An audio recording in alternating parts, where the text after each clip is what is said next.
Recording. And there it is. So we will be recording today's session so you could review it later or share it with others. Welcome everyone. Today is September 11th, 2025. Today's webinar is Drug Trends in Indian Country, Cannabis and Youth Healing and Wellness Courts, Part 1 of the three-part series. Go ahead and hand this over to Judge Pat. She's going to give us an overview of each section, so we hope that you can return. Great, welcome everybody.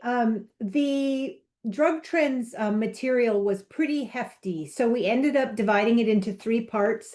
And today we're going to talk a little bit about the broad debate around marijuana, cannabis, and related products, and the debate around harm versus benefit a little bit at the front end.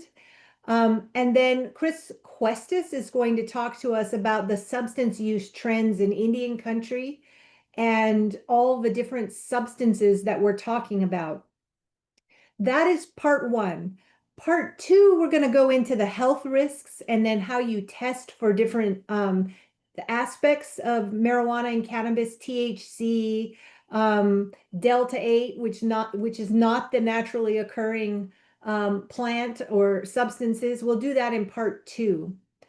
And then in part three, we're going to talk about legalization and the implications for youth healing to wellness courts, and particularly how you design your rules for your policies and procedures in the healing to wellness courts around whether you're going to allow medical marijuana in your participant pool. Part one, part two, and part three are on different Thursdays, and maybe we'll ask Ashley at the end of our presentation to remind us of the dates. Okay, go ahead and go to the next slide. And I'll hand it back to Ashley. Thank you, Judge Pat. Well, thank you everyone for being here. And before we get started, this project was supported by this grant number board showed here: Office of Juvenile Justice and Delinquency Prevention, Office of Justice Programs, U.S. Department of Justice. The opinions, findings, and conclusions or recommendations expressed in this webinar are those of the authors and do not necessarily reflect those of the Department of Justice. But you can learn more about our funding and other resources by visiting tribalyouth.org. And now I have the great honor to pass it back over to Judge Pat to introduce herself. So thank you, Judge Pat. I feel like we're tossing a hot potato virtually. PowerPoint slides. So my name is Pat Sikiakwaptiwa, and I'm actually the Chief Justice with the Hopi Tribe in Arizona. But my full-time job is with Tribal Law and Policy Institute in the Tribal Youth Resource Center. And I'm the team lead for Youth Healing to Wellness Courts nationally. And I'm privileged to work with a really great team of consultants and staffers who do this as their sole work. And my partner in crime today is Chris Questis, and I'll let him introduce himself. Well, good afternoon. Thank you all for attending. I truly appreciate you taking time out of your busy day. My name is Chris Questis. I am a TYRC consultant, TA. I am a retired police detective. I was a lead detective for Tucson Police Department. I worked a majority of assignments, mostly with what was called our hardcore addiction team, where we were a cross-pollinated investigative detail that worked drug interdiction, gang violence reduction, and violent crime across the Southwest. And from there, I went on to begin and maintain my certification as a DRE instructor. So we're looking forward to today, and we are very excited to be able to have you with us. And please take advantage of the chat, not only to introduce yourself, but also to have any questions or clarification. We'll be more than glad to answer the responses or find the answer for you. So thank you. Thank you, presenters. My name is Ashley Anderson. I am a TYRC TA specialist. I'm a tribal ally, and I love doing this work for this next generation to have more opportunities and safety. And so thank you for being here and thank you for doing this hard work. Also, our lovely Andy, she's in the background. Her name in the Zoom is Tribal Youth Resource Center. So she's presenting the slides. We also have our lovely Erin Thinelk in the chat. She's getting to know everyone, making sure they're comfortable in the chat. And I'm here to help you navigate any questions and connect with the presenters. We are with the Tribal Law and Policy Institute. We're dedicated to providing free publication resources, comprehensive training, and technical assistance for Native nations and tribal justice systems in pursuit of our vision to empower Native communities to create and control their own institutions for the benefit of all community members now and for future generations. You could learn more about our programs by visiting home.tlpi.org, including Tribal Youth Resource Center. At the Tribal Youth Resource Center, we envision a future where Indigenous youth thrive through traditional lifeways, enhancing the opportunities for Indigenous communities to expand their potential in protecting and nurturing their most sacred asset, their youth. Again, you could learn more about our publications, resources, and requests for help through tribalyouth.org. We are training and technical assistance specialists, experts, and here for you navigating this journey with you. And welcome everyone who's just joined. We're just getting started. All right, go ahead, Judge Pat. We do have learning objectives for part one today, and we want to make sure that they're clearly stated and everybody has a understanding. It's not our role nor our job to try to change your mind with regards to the cannabis issue. What we want to do is we want to look at it in context of youth healing and wellness court, and then what's trending in tribal communities. Remember, recreational medical marijuana, there's been a history of debates around that. We want to look at the current trends in cannabis-related products. We also want to examine THC potency and what we call not your parents' marijuana. And of course, the challenge of polysubstances and the nature of today's marijuana and subsequently related products. So that's what we want to do with part one. So again, if you need us to slow down, we'll slow down. If you want points clarified, please use the chat. And that's what we're here for, to make sure that we get all of your questions and concerns answered. Next slide, please. You know, we're obviously looking at advances in the development and the agriculture of marijuana. We have hybrid plants. We have DNA changes of the plant structure. We also have the current product and then the availability in the market, but also the fact that we're seeing a tremendous surge in the influence of marijuana and the access of marijuana for an investment and for a revenue base for many communities, and both recreational and medicinal. But we also want to keep in mind that when you saturate a region or you saturate a community, that subsequently that saturation will begin to impact youth, and in this case, tribal youth. So we want to really take a really clean and honest look at the issue. But first of all, we want to hear from you. So Judge Pat is going to take it over for a couple of slides here. Okay, we'd like to do a first polling question to understand the questions that you have. First off, if you need to size the screen or the box of the polling question, you can click and drag down and it'll give you the full set of answers. So our first polling question is, which of the following frequently asked questions about marijuana or cannabis do you share? And we were really hoping you'd click the ones that are like the hot questions, like your most pressing questions here, and you can pick more than one. And then I'll just read them for you here. So the first question is, what exactly is it? Is it marijuana? Is it cannabis? Is it THC? Is it CBD? Do you have a question about what the heck we're talking about here? What is cannabis? What is marijuana? The second question is, what is legal for adolescents? The third is, how is it being used? The next question is it addictive?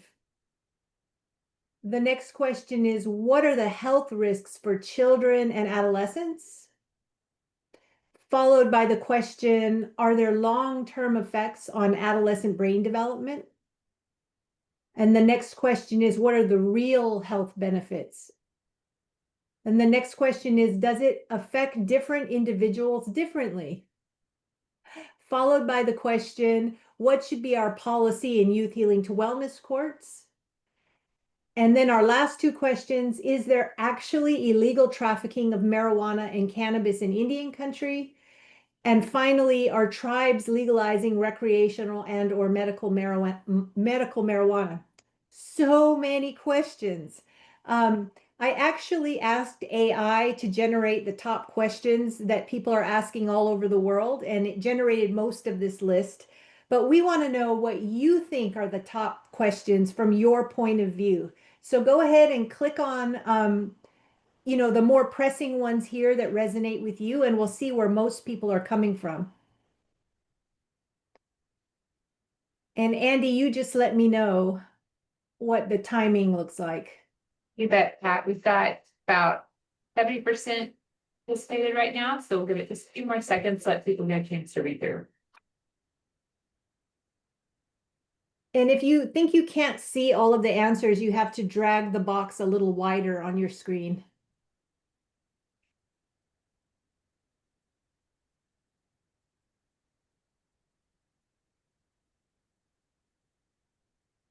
I should have added one more box, which is I have other questions.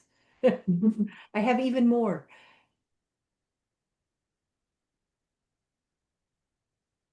Which, Pat, I believe we can give it about another 30 seconds and we should be good.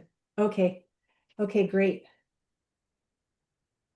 After you come out of today's presentation with Chris Questis, you're going to be like, whoa, I had no idea how many different kinds of substances are related to cannabis and how complicated it is. We'll go ahead and end the poll now and share the results. Okay, so what are our top vote getters here? I think 65% want to know, are there long-term effects on the adolescent brain? In our part 2 webinar, we'll talk about that specifically. So please come back next time and we'll really go a little deeper on that answer. And the short answer is yes, there can be. 60% of you, what are the health risks for children and adolescents? So we're really worried about harm, I think, in our questions. And then what is like the next top vote getter here? About 43% of you, does it affect individuals differently? Good question, probably yes. And what are we least interested in? We're least interested in what's legal for adolescents, and we're least interested in our tribes legalizing it. So really more concerned about harms, which makes sense given the work most of us are doing. All right, go ahead and close that one out. So many questions, which reflects the complexity. Okay, let's go to the next slide. So I have about 2 slides here where I really want to capture the gist of, I think, the debate. And it's pretty simple. Is cannabis harmful or helpful? And how do we know? Really, I think at base, that is what we're all asking. A couple of years ago, Time Magazine put out a whole issue just solely dedicated to the cannabis questions. And as you can see, there were many, many questions, and it covered stories from all over the country. I cherry-picked 2 of them, one representing the harm and one representing the benefit. And let me just tell you a little bit about what Time was seeing as a way to capture the debate. Okay, so the first headline that really jumped out was teen marijuana poisonings have skyrocketed. And they're particularly talking about recreational cannabis and how it's now legal in nearly half of the states in the United States, but it does have health risks for children and adolescents. Over the last 20 years, one study has found that cannabis cases has flooded hotlines in poison control centers. And they were looking or reviewing about over 300,000 cases coming in on the hotline between the year 2000 and 2020. So right up to the beginning of COVID. These were call-ins involving 6 to 18-year-olds, and they found a 245% increase in calls related to marijuana. The biggest rise between 2017 and 2020 was related to edibles, what they call edibles. You might think of gummies or cookies or brownies, but it was edibles. And the concern by doctors that work with children was that the health risks for children and youth can be pretty serious, including episodes of psychosis, memory problems, trouble in school. And it's noted that the cases involving children really jumped between the years of 2017 and 2020, and that coincides with the legalization of recreational and medical marijuana. Also, newer problems are that cannabis is arriving in different forms, and Chris will really talk to us about this. But now, not only it's no longer a joint. Those of us who are older remember Cheech and Chong and the joint and the plant in the joint. Today, it's showing up in food products and it's showing up in vape oils. And there's many different forms it's taking. And because of this, it's harder for kids and young people to manage the dose of THC that they're ingesting. It takes longer to kick in, and so they think that they don't have enough of it, so they boost the amount they're taking, and then they kind of overdose on it because it kicks in later. They face all kinds of mental health risks, from worsened depression, anxiety, poor attention, memory problems, even cannabis use disorder. And remember, their brains are still developing or trying to develop through this time period. And then, of course, the more dramatic harms that we've seen in the newspapers are when cannabis puts a kid in the hospital or the emergency room with cannabis hyperemesis syndrome or psychotic episodes that we see in the newspapers. So are there harms? Yes, there can be some serious harms. And this particular poisoning article really demonstrates that. Okay, so I think there's harms. Let's take a look at the next slide.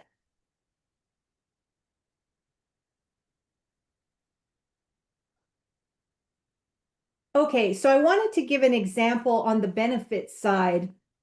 And as I said, there's a whole bunch of different stories in the Time magazine focused on cannabis, but I cherry-picked one that was relevant to youth. And here's an example on the positive side. So can cannabis help with digestive ailments is the question. And it's looking like there are studies suggesting that yes, maybe it can. And there's a growing interest in the use of medical marijuana for gastrointestinal disorders like inflammatory bowel disease, Crohn's, and ulcerative colitis. And these are also issues that young people have. And so there was a 2018 study that found that among teens and young adults with these kinds of health issues, about a third of them were using marijuana, and they endorsed it to relieve physical pain. And experts and doctors who look at the role of cannabis in these kinds of disorders, they think of it as an adjunctive therapy. That means it's not used to treat or cure the underlying health issue, but it's used to relieve pain or as a replacement for other pain relievers. But it's not to treat the underlying disorder. Some interesting things to note is that the greatest symptom benefit comes from a combination of things inside marijuana like THC, which Chris will talk a lot more about, and CBD. Some of you have noticed people using CBD oil or CBD pills to reduce inflammation. I know a lot of older people use that. And it also is used for inflammatory bowel disease. It reduces or improves abdominal pain and other things that we don't have to really talk about because they're kind of gross. But one of the big problems with understanding the benefits of cannabis is that there's not a lot of really good research. There's a lot of studies about who's using it and what they think and how they feel about it, but not a lot of controlled studies where you actually have good research backing up the benefits. You might ask why that is. And Chris will talk a little bit more about this, but right now, under federal law, marijuana and cannabis are a Schedule I drug, and the ability of researchers to do research on a Schedule I drug is difficult. So there's less good research, and we probably need more good research. Okay, what I think it is important to talk about the tipping points of using cannabis a little bit here, even if you're using it medicinally. The experts say that even if you're using it medicinally for GI disorders, there's a risk if you use it chronically. You can have a lot of nausea, vomiting, abdominal pain. Some people develop cannabis use disorder. Also, when the drug, your brain can adapt to chronic use of the drug, and you can become disordered, and then you would need interventions. So even when it's used medicinally, there are dangers with prolonged use of cannabis. Okay, so a lot of information from the Time magazine spread on the harms and benefits. Now I'm going to turn things over to Chris Questis, and he can talk to us about the trends and more of the details of the substances themselves. All yours, Chris. Thank you. Next slide, please. I think one of the questions that constantly surfaces is that why do we have all these inconsistencies? And I think the biggest challenge is the fact that there is no regulation. There's no regulation in agriculture. There's no regulation state to state. There's no regulation from international growth of marijuana. So every individual or every aspect of the growth of cannabis does impact its potency.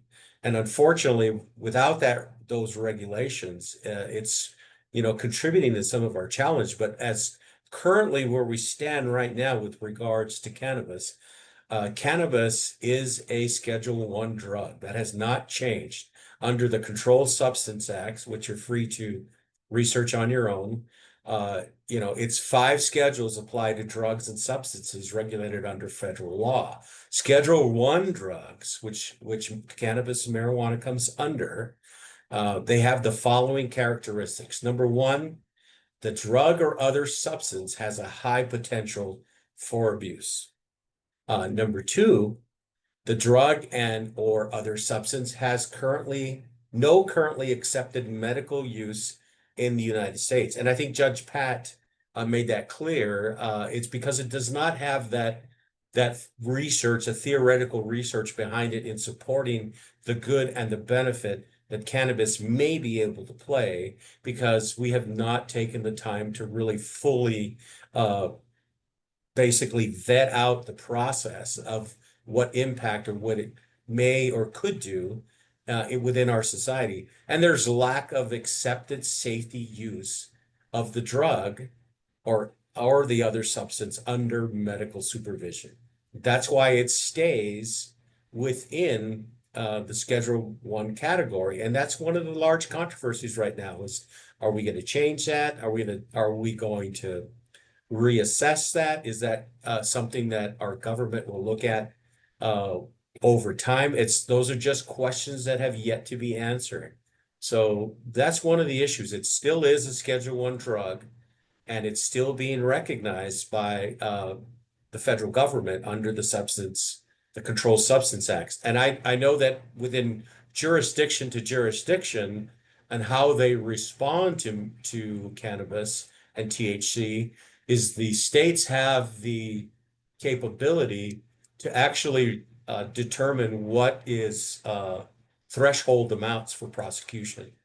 And I know in my jurisdiction in Arizona, our threshold amounts have surged. So it's pretty significant before they're able to bring any type of consequence under the umbrella of possession for personal use. But as far as the Controlled Substance Act, that hasn't changed. So states may be able to kind of move the needle a little bit, but subsequently it still is regulated under the CSA. So thanks for that. Next slide. It's my turn to take a poll. So let's go with my poll question. Drug trends in Indian country. Question 2, response 1. Are you seeing marketing for marijuana, cannabis, THC, CBD in your community? Simple yes or no.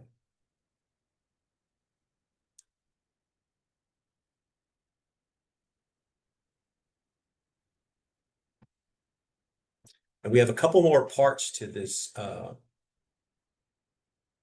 this question, I believe. So the sooner you respond, the sooner we'll be able to go on to sub-question 2.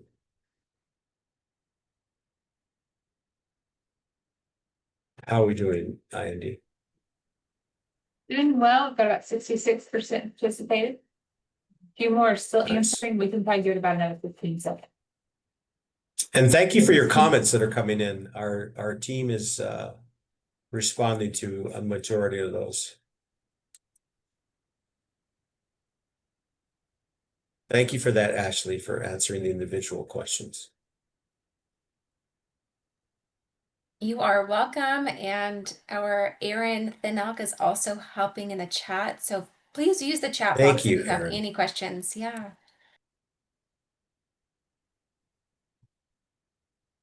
Okay, are you seeing marketing for marijuana, cannabis, THC, CBD in your community? 75% of you say yes. And 25% of you say no. And that is also one of the challenges is that if it's at the forefront in PSAs or presentations or the sales in the industry, keep in mind that that is also going to draw the attention of the youth in our community as well.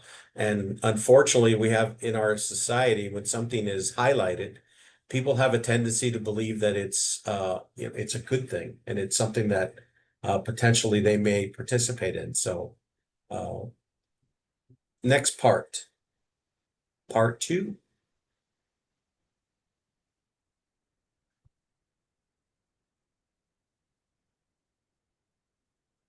Are you seeing an increase in potency of THC in the marijuana cannabis in your community? Yes or no? And some of this may not be actually tested out, but you may be hearing from word of mouth that the potency has significantly increased. Again, if you could respond for us, we'd appreciate it.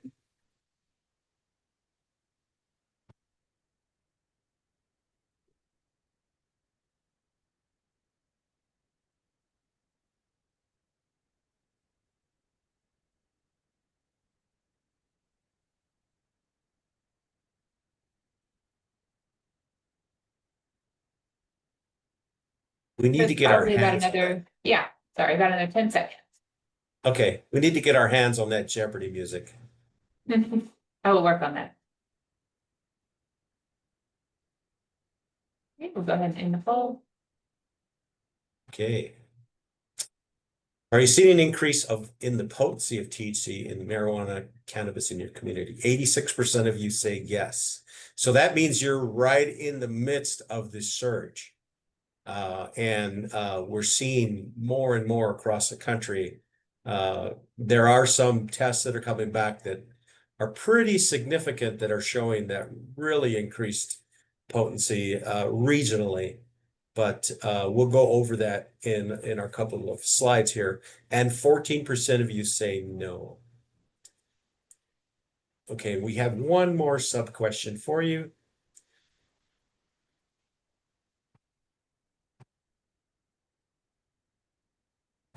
Drug trends in Indian Country, question 2, part 3. Do you believe that your tribe is actively educating your community about marijuana, cannabis, THC, and the impact on youth? Yes or no?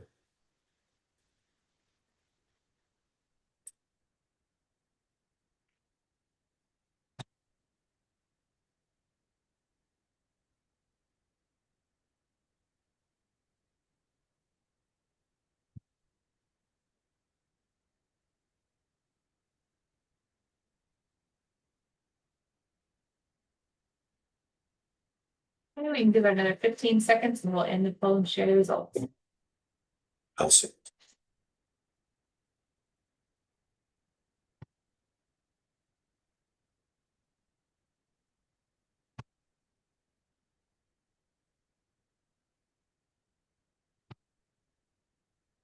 Okay, here we go.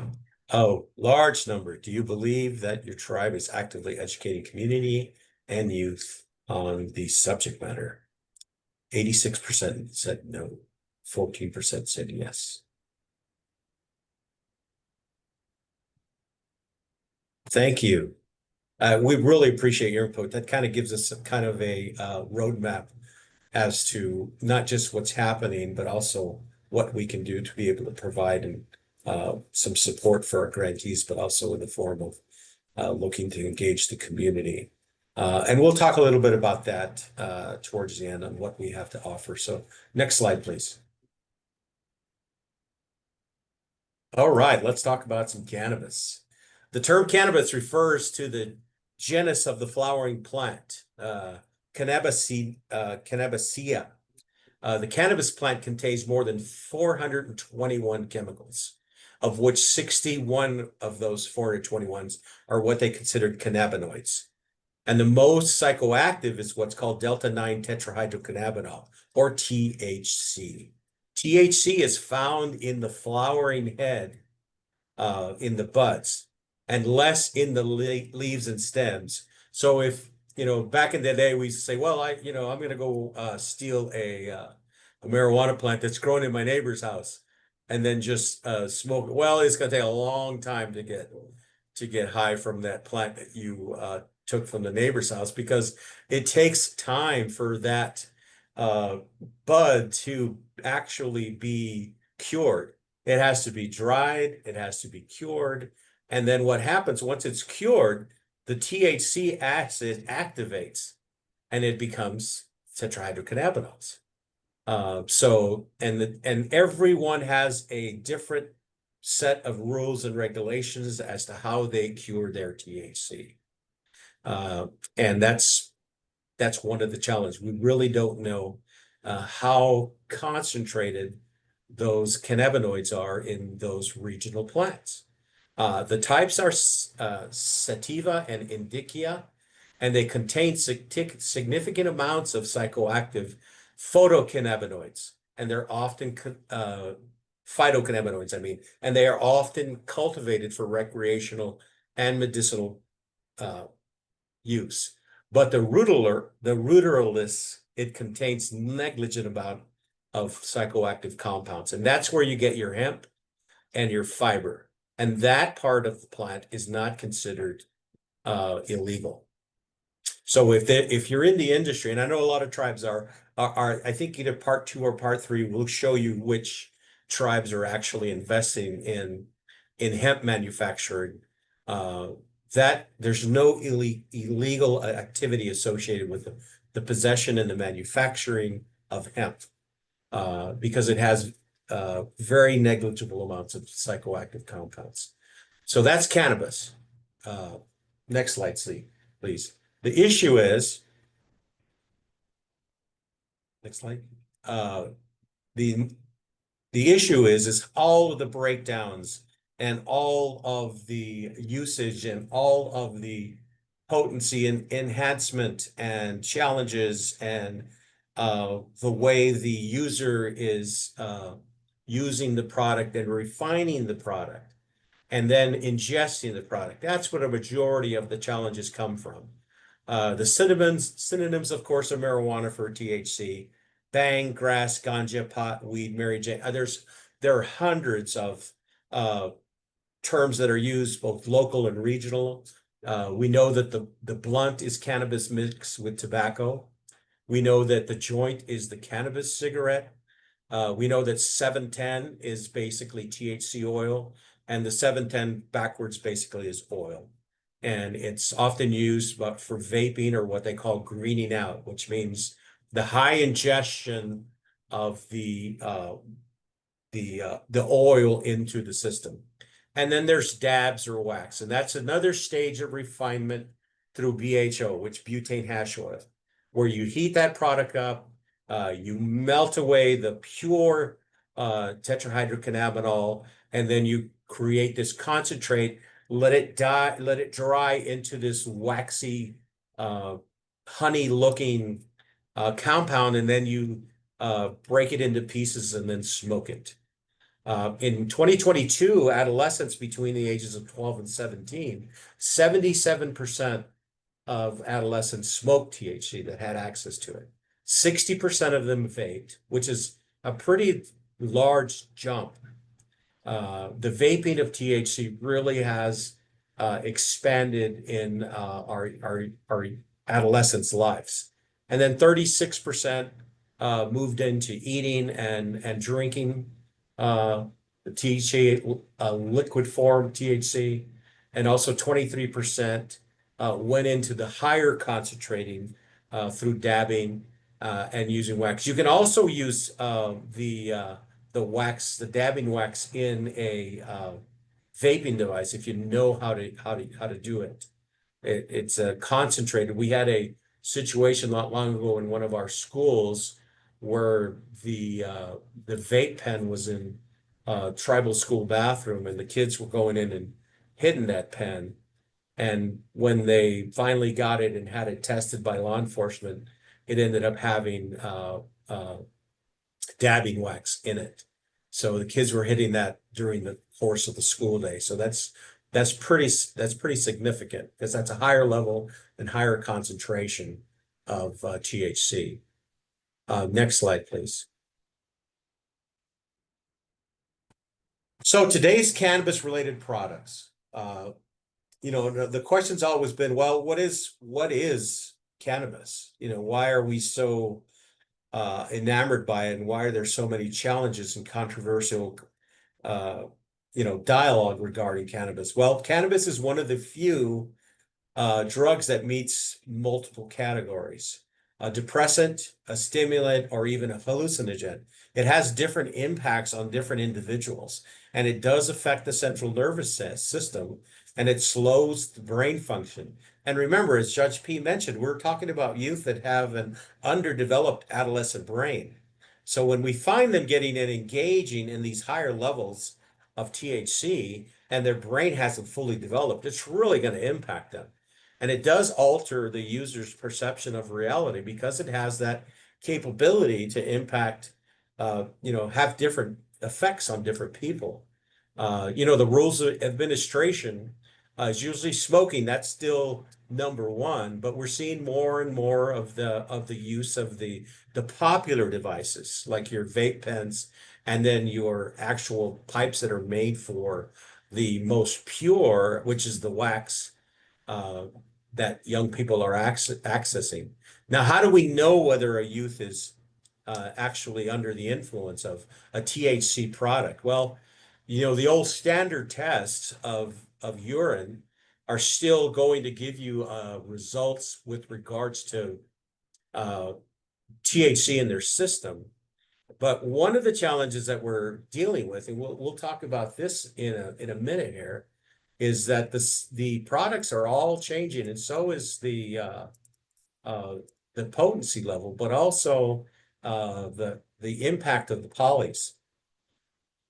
The saliva test as well. The saliva test will give you a positive reading on whether or not they've smoked the the product through their mouths.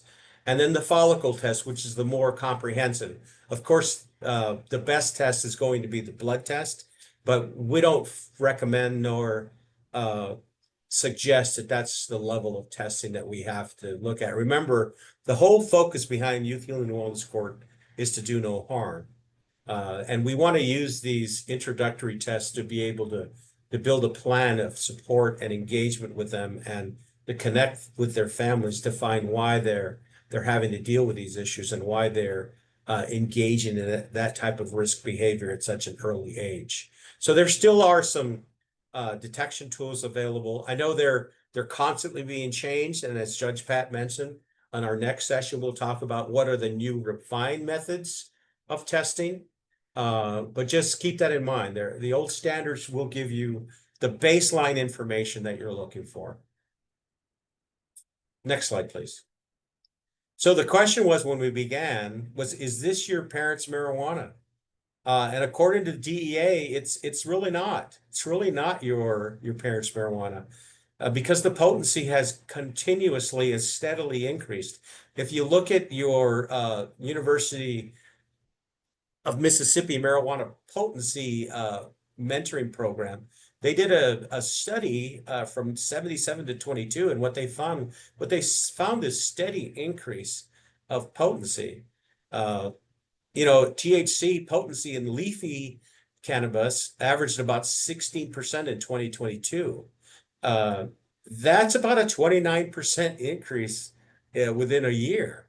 And that's a lot higher than it's been historically. I know my generation, it was you had to smoke a couple of them before you actually felt it. And sometimes we would make in arrests and test the product out, and there was very little THC in the product that they had access to. Some of the times it was not even chargeable because it was a minuscule amount of marijuana. So this is not your Woodstock marijuana, ladies and gentlemen.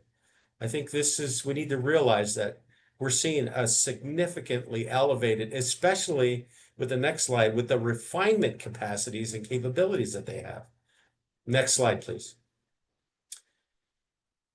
All these refinement processes are really only focused to increase potency.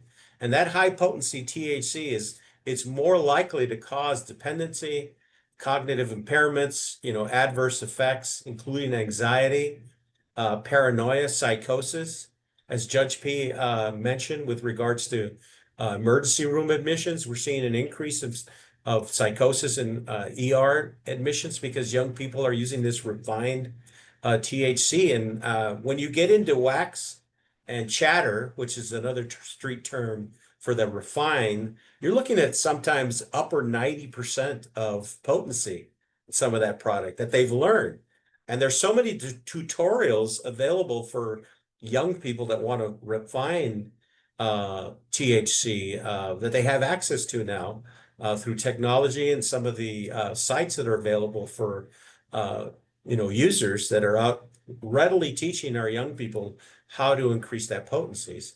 And studies have explored the relationship between higher THC doses and healthy outcomes, including cannabis use disorder, which we're going to go in detail, cardiovascular issues, depression, psychosis we talked about, suicidal ideation, violence, and impaired driving. I was working with a community last month that have had 5 fatalities that were related to ingestion of THC and alcohol. And then they get behind the wheel of a car and it ends up having an unfortunate outcome, and young people are losing their lives because they're expanding the usage of these high potency products. And regular use of high potency cannabis is associated with an increase in likelihood of dependence and craving, and unfortunately with withdrawal symptoms. So we need to stop and look at You know, what is the product? How is the face of the product change in our society and subsequently in our community, and how that's dwindled down into the tribal setting? Because if you have that saturation as you're indicating in your polls, you're going to recognize that this is going to impact this young generation with this intensified purity and this intense potency that young people are facing as well. So we have a really quick video for you to take a look at, and then we'll move on. So next slide, please, and we can play the video.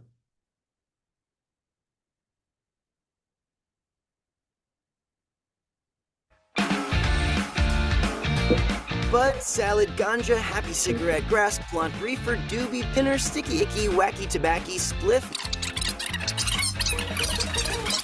Mary Jane, spice.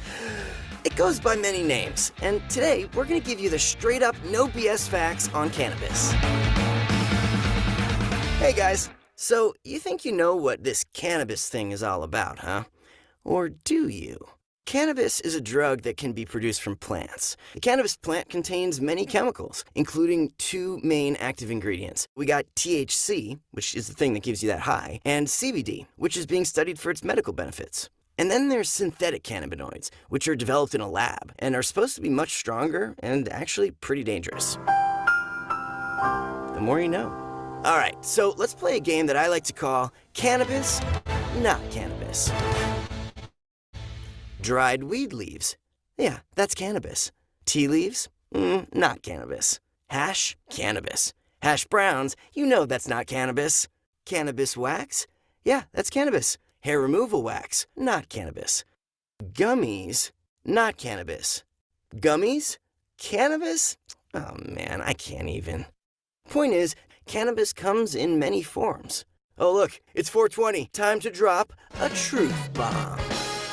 So when it comes to the teenage brain, there is no safe amount of cannabis. And why? Because the teenage brain is a work in progress. It's not fully developed until you're like 25. Cannabis messes with that development. You are unwise to lower your defenses.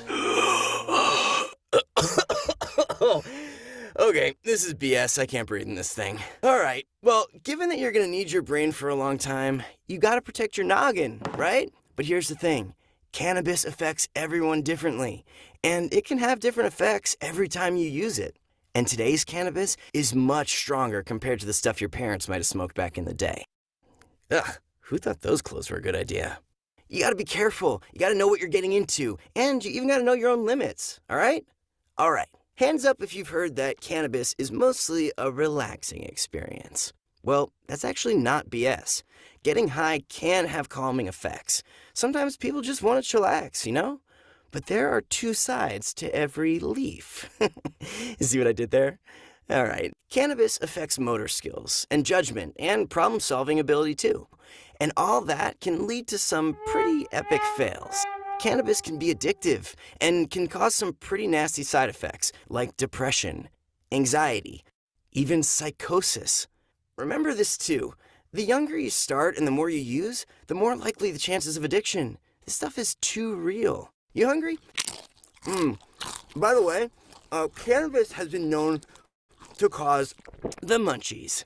Here's another effect to chew on. You can overdose on edibles. They can be pretty potent, and that can lead to vomiting, like all over yourself.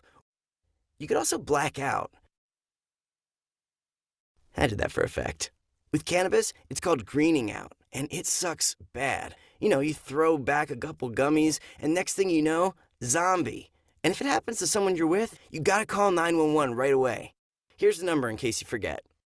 You know, some geniuses even think you can drive high. That's some next level BS. You can't, you're impaired. It's totally illegal. And you know what they say? Drive high gets you a DUI. Feeling more informed now? Good. Remember, there's a lot of BS out there, so make sure you do your research. Alrighty then. So I'm gonna leave it there, mainly because teenmentalhealth.org is only paying me for a 2-minute video, and I got other stuff to do.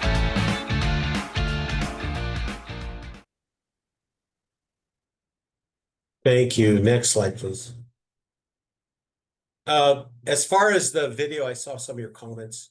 Uh, community engagement is real important, especially when it comes to youth education. And that was kind of the focus of bringing this type of video in. It's good to transfer young ideas to young people using something that they can relate to. And the other problem was the majority of the cannabis videos are 45 minutes to 2 hours. So, and this one was quick, easy, and concise. So even though the cow spokesperson was kind of a gag, it still delivered the message, and that was the whole idea. So let's get into another poll question.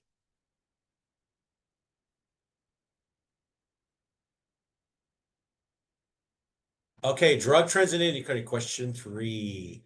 Which of the following are uses for cannabis, marijuana, THC?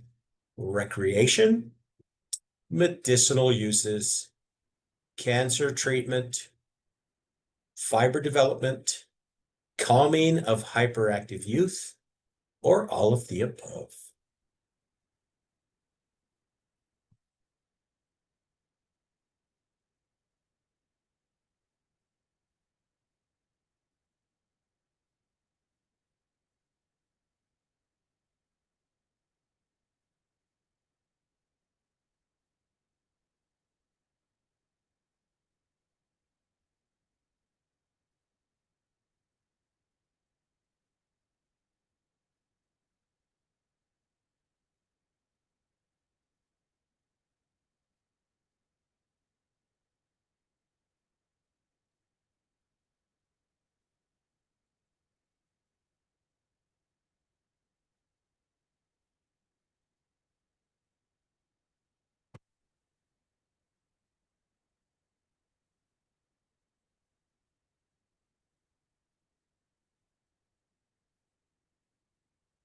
Okay, here we go.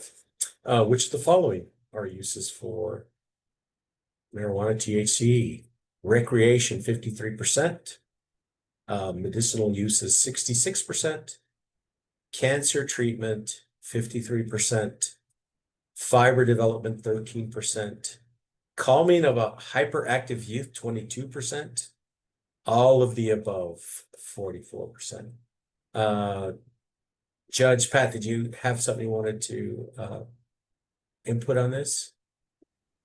Um, I just noted that some are not recommended uses, like calming of hyperactive youth.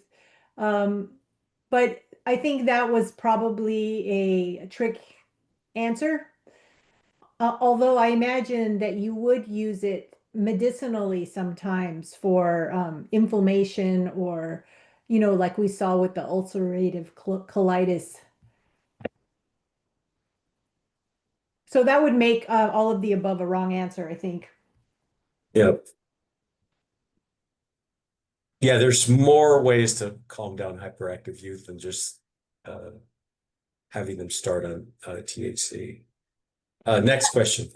Chris, I did have, and I can do it while she's loading it. One of the people in the chat was saying that there are some FDA approved medications, and I just put in the chat that yes, there are, and that this presentation is really talking about the uses of cannabis, marijuana, THC that are not things you can go to your doctor and get a prescription for an FDA approved drug.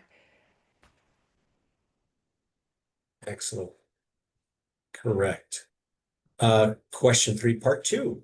Should a youth using a polysubstance be admitted into Youth Healing the Wellness Court? Yes or no?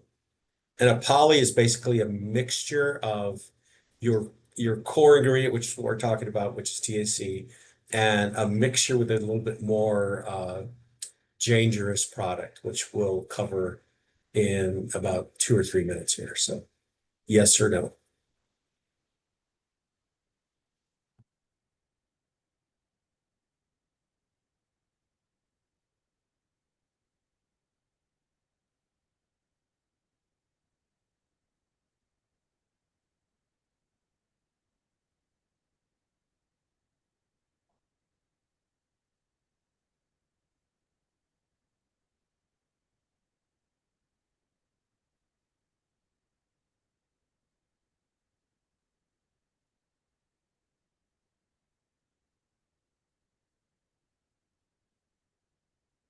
Okay.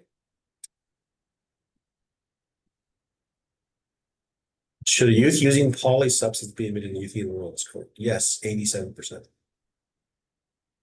Awesome. Great question. Eva Gregg said banning youth is quite severe, as connections are the base of healthy youth. Absolutely. Thank you, Eva. Next part. Should polysubstance testing be required in a youth healing and wellness court and be included in your policies and procedures manual and participants handbook? Yes or no?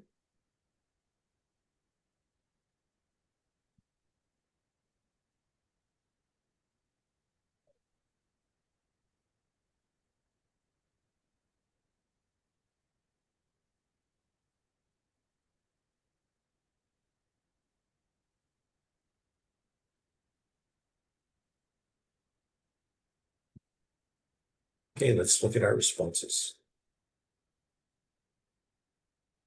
Yes, 96. Awesome.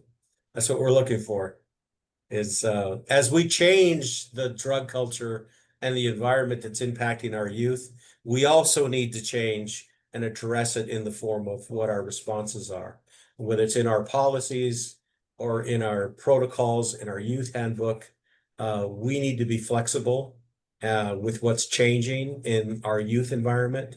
And these trends that we're seeing right now is absolutely having an impact in our youth. So you're right on, 96% of you.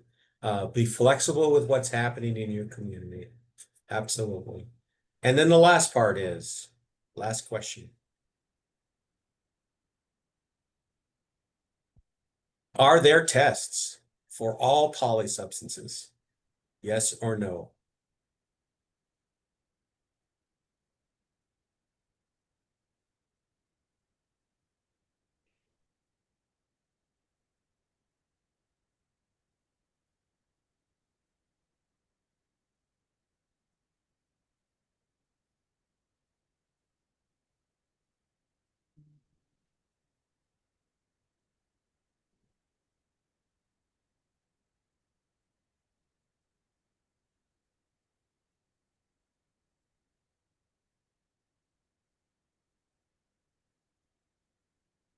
Okay, let's see what we're looking at.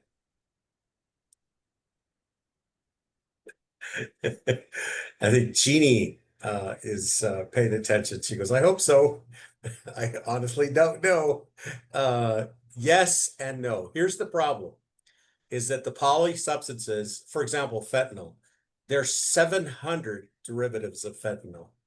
And many of those fentanyl analogs that they're called, they're constantly changing in the profile of regions that have the fentanyl challenge and the response. So for law enforcement or medical examiners or even programs to develop tests for all of that is going to be literally impossible. But you can test for traces, or if you do your standardized tests, it could come back as other substances. Say you put a test and it says THC derivative 22%, and it says 60% of other substances. You could still test that out. The only problem is testing that onto the next step. You have to have a reason for that. And if it's not an ongoing investigation, or if it doesn't put the youth at risk, a lot of agencies are not going to put the money forward to have that refined test component. And that's one of the challenges with polys. And most law enforcement don't have the accurate testing mechanisms for the new trend of poly substances. So did you want to say something, Judge? You look like you. Yeah, two things. One is there's a difference between testing evidence that gets used in a trial and you're testing the substance and testing the person who is in wellness court. So we may Right. be talking about different tests, But I also appreciate that in either case, we may not be able to test for every substance because they're changing over time. And the tests are always catching up with the substances. Um, that was this is going to be a topic in part 2. And then the other thing I wanted to just notice is I noticed Simona Damon raised her hand. And I'm Yes. wondering if she wants to ask or make a comment.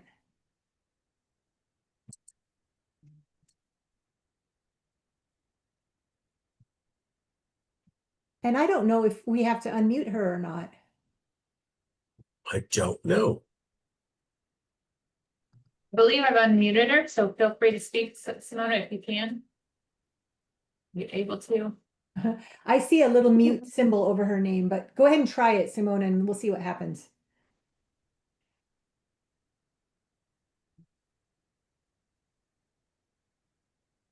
Oh, Oh, she's having issues with her mic.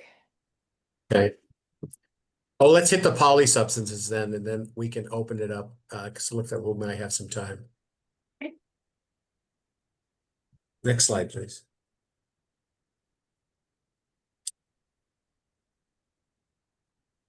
And this is what our challenge is currently in the realm of street drugs and in the realm of multi-mixtures of what we think and we believe youth are having access to. There's this constant fluctuation in the street drug market of enhancing, changing, mixing, and they're looking to increase potency. They're also looking to, and these are these criminal organizations and these trafficking organizations, and they're looking to prolong the impact in the brain. So it's kind of like a chemistry experiment. And unfortunately, we're seeing more and more of these polys being used and included in marijuana. For example, an A-bomb and an atom is a mixture of cannabis with heroin, and that joint is smoked.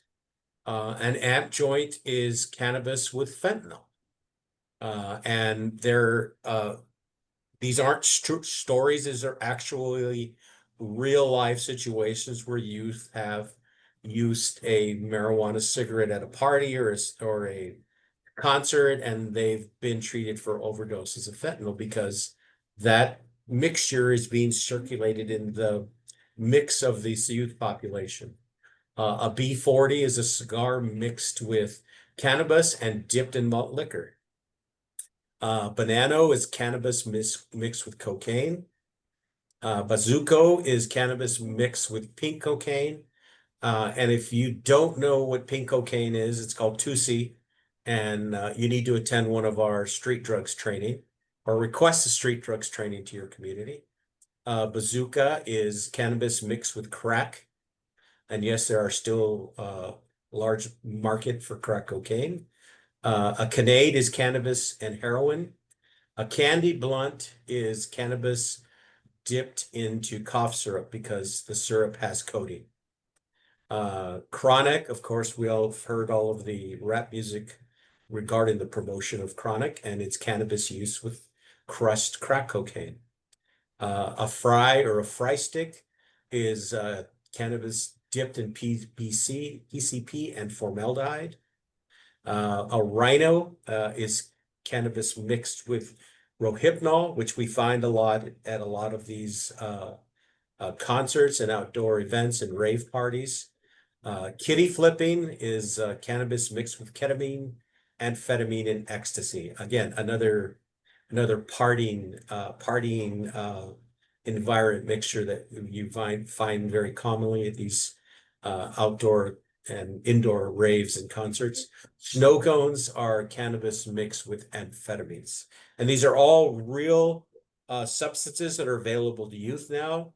If you ask them with regards of the street term, they'll reply and tell you, who has it, where it's coming from, whether or not they've seen peers use it, or have heard of peers involved with it, or they've seen some information on social media with regards to accessing these poly substances. Next slide.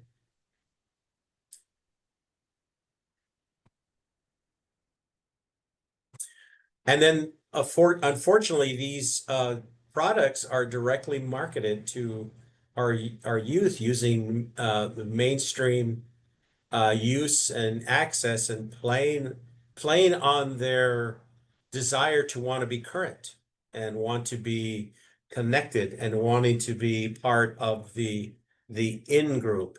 The pre-packed high potency marijuana cigarettes that are sold in packs of 4 called selfies that are available for our young people across the majority of our marijuana shops, our recreational marijuana shops.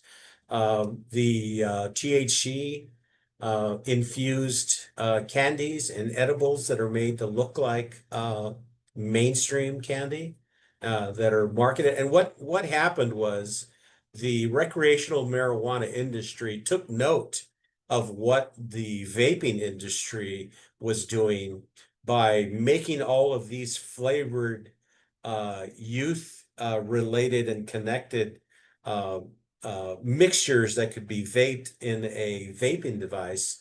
And they saw that the direct marketing was working. So they decided that they would pull out the stops as well and begin to concentrate on a generation of youth that were buying into the marketing strategy of the vaping industry. And now we're seeing that they're specifically manufactured and made for young people by color connection, popularity. In some instances, there's online polls to get the attention of what young people are looking for. And all that is made to develop a marketing strategy. It's as if they developed an algorithm to target our young people with what is hot, what is interesting, and what they're believing will perpetuate their popularity of their product. And they're using that to target our young people as this generation of consumers. So we have to understand that that impacts our young people as well. Next slide.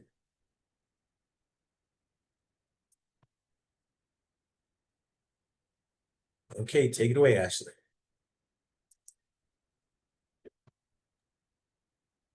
Wow, Chris, that was such great information. I've learned so much from you, and we are so excited to share this information with everyone. So we will be providing this PowerPoint to you following the recording, and we'll get you everything you need, and you'll be able to access these resources as well. And if you have any questions, please reach out to us. I see a wonderful chat going, questions, comments. We have our team engaging. And next slide, please.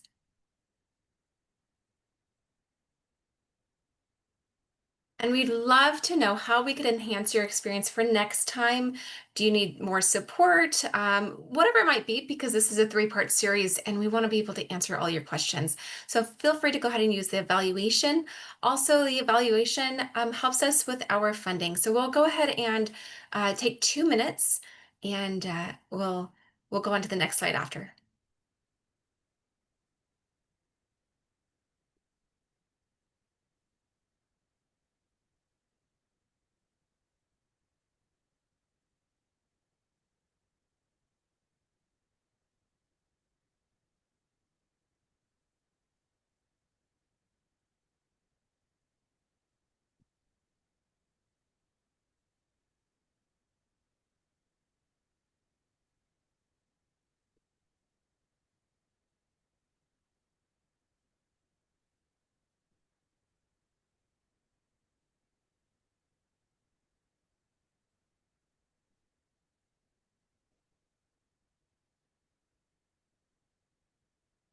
And Andy, I don't see how much time we have left for the evaluation. We could probably give it about another 30 seconds, to almost a minute, just to give everyone time to wrap up.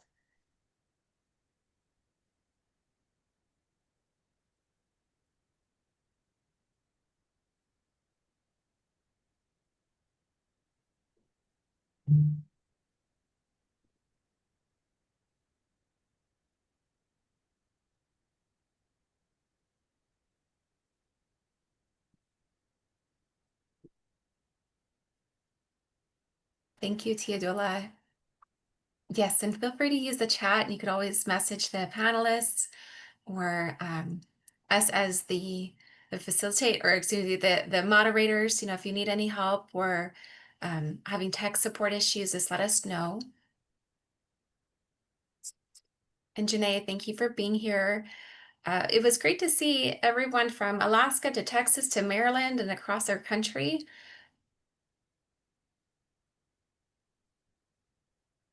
And since you've registered, we'll be able to get you the PowerPoint and the recording. And then we have a few more slides after this just to kind of keep you in the loop of what's to come for part 2. And Andy, when you, Yeah. I'm sorry, go ahead, Ashley. I was going to ask if whenever you're ready, we could go ahead and close that Okay. out. All right, we'll go ahead and end the poll now. We're always on the same wavelength and asking the same questions.